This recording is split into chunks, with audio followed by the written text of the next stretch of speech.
Telugu Desam party అధ్యక్షులు నారా చంద్రబాబు నాయుడు గారు, మన జైన సైన్యానికి అధిపతి పెద్దలు పవన్ కళ్యాణ్ గారు,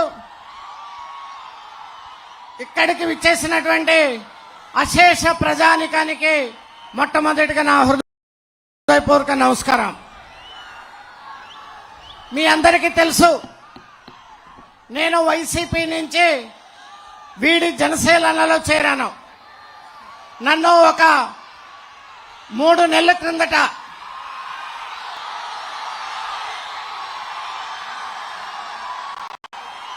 వైసీపీ వాళ్ళు పిలిచి, నువ్వు ప్రెస్ మీట్ పెట్టి గట్టిగా చంద్రబాబు నాయుడు గారిని తిట్టాలి, అలాగే గట్టిగా పవన్ కళ్యాణ్ గారిని తిట్టాలి అని చెప్తే, అది నా వల్ల కాదు, బందర్లో ఒక అతను ఉంటాడు, అతను మీకు ఎలా కావాలంటే తిట్టడంతో పాటు బ్రహ్మాండమైనటువంటి యాక్షన్ చేస్తాడు, అతనికి చెప్పండి అని చెప్పేసి నేను వాళ్ళకి చెప్పటం జరిగి, తరువాత వైసీపీ పార్టీని వీడి జనసేన పార్టీలో పవన్ కళ్యాణ్ గారి అధ్యక్షతలో జనసేన పార్టీలో చేరానని చెప్పేసి ఈ సందర్భంగా మీకు మనవి చేస్తా ఉన్నాను.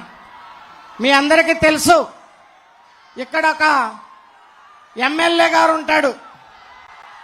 ఆయన ఆ స్థాయికి మించి ప్రవర్తన చేస్తూ ఉంటాడు.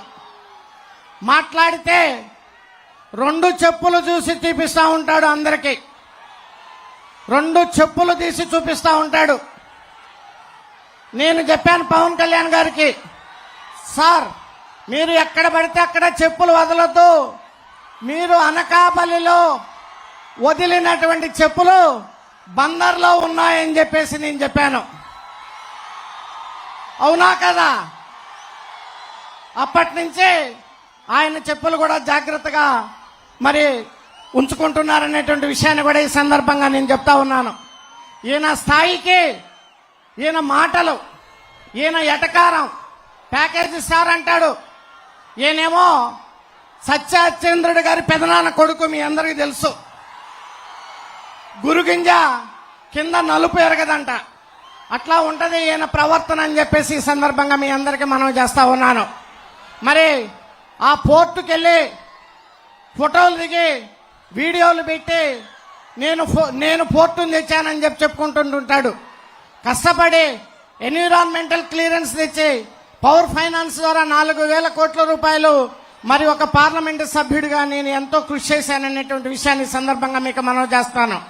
పోర్ట్ ఏమో ఈ పోర్టు కూడా తెచ్చాడంట, సముద్రం ఏమో ఇలా తాతగారు తెచ్చాడు, నీకు తెలుసా?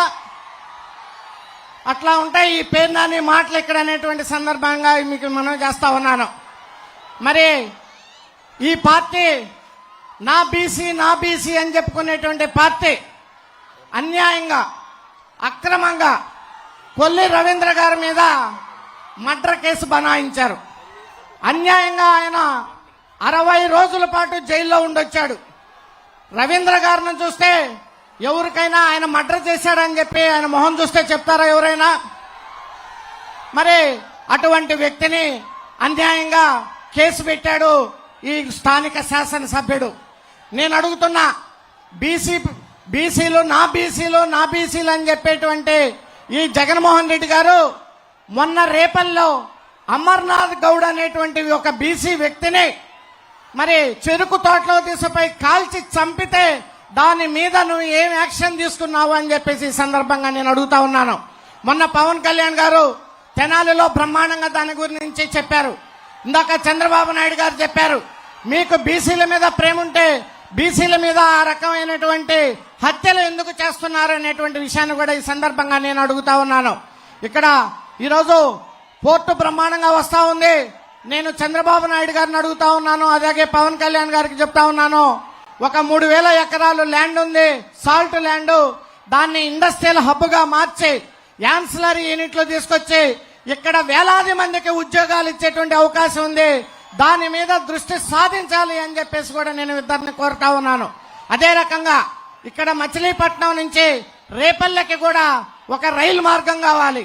అప్పుడు మనకి చెన్నై పోవడానికి ఇది పోర్టు నుంచి షార్ట్ డిస్టెన్స్ అవుతుంది. ఏదైతే విజయవాడ గుడివాడ మీద నుంచి రాకుండా ఇటు నుంచి రేపల్లెకి రైల్వేలు వేయాలని చెప్పి కూడా నేను వాళ్ళని కోరుతా ఉన్నాను.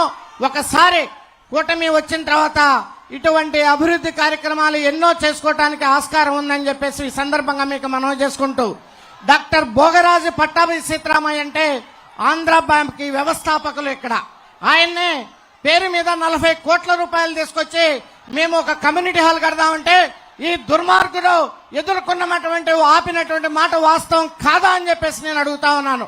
ముస్లిం సోదరుల కోసం 20 లక్షల రూపాయలు ఇస్తే వాళ్ళని సంవత్సరం పాటు ఇబ్బందులు పెట్టినటువంటి వాస్తవం కాదా అని చెప్తా ఉన్నాను. ముస్లింలు సాదియా ఖానా కోసం మేము ఏదైతే ప్రామిస్ చేశామో 1,10,00,000 ఇచ్చి సిఎస్ఆర్ ఫండ్ బ్రహ్మాండంగా వాళ్ళకి షాదీ ఖానాన్ని నిర్మిస్తామనేటువంటి విషయాన్ని కూడా ఈ సందర్భంగా మీ అందరికి మనవి చేసుకుంటూ, ఇంత జన ప్రభంజనాన్ని చూస్తుంటే ఇది వ్యతిరేకమైనదని చెప్పేసి ఈ పార్టీకి వ్యతిరేకం, ఇక్కడ ఉన్నటువంటి ఎమ్మెల్యేకి వ్యతిరేకం, ఈ ఎమ్మెల్యేని గద్దె దించాల్సినటువంటి సమయం ఆసన్నమైందని చెప్పేసి కూడా ఈ సందర్భంగా మీ అందరిని కోరుకుంటూ, ఇంకొకసారి పవన్ కళ్యాణ్ గారిని జీవితంలో ఇతని మాట ఎత్తకుండా ఉండాలంటే నేను అడుగుతా ఉన్నాను ఈ బందర్ ప్రజానికానికి. జనసేన కూడా ఈ బందర్లో చాలా స్ట్రాంగ్ గా ఉన్నాం. మనం ఈ ఎమ్మెల్యేని గద్దె దించాలి అని అంటే మీరు పేరు నానికి వ్యతిరేకంగా ఓటేసి పవన్ కళ్యాణ్ గారి యొక్క ఆశయాలు, చంద్రబాబు నాయుడు గారి యొక్క ఆశయాల్ని నెరవేర్చాలని చెప్పేసి అందరిగా కోరుకుంటూ, జై జనసేన, జై తెలుగుదేశం, జై పవన్ కళ్యాణ్, జై చంద్రబాబు నాయుడు, జై నరేంద్ర మోడీ గారు.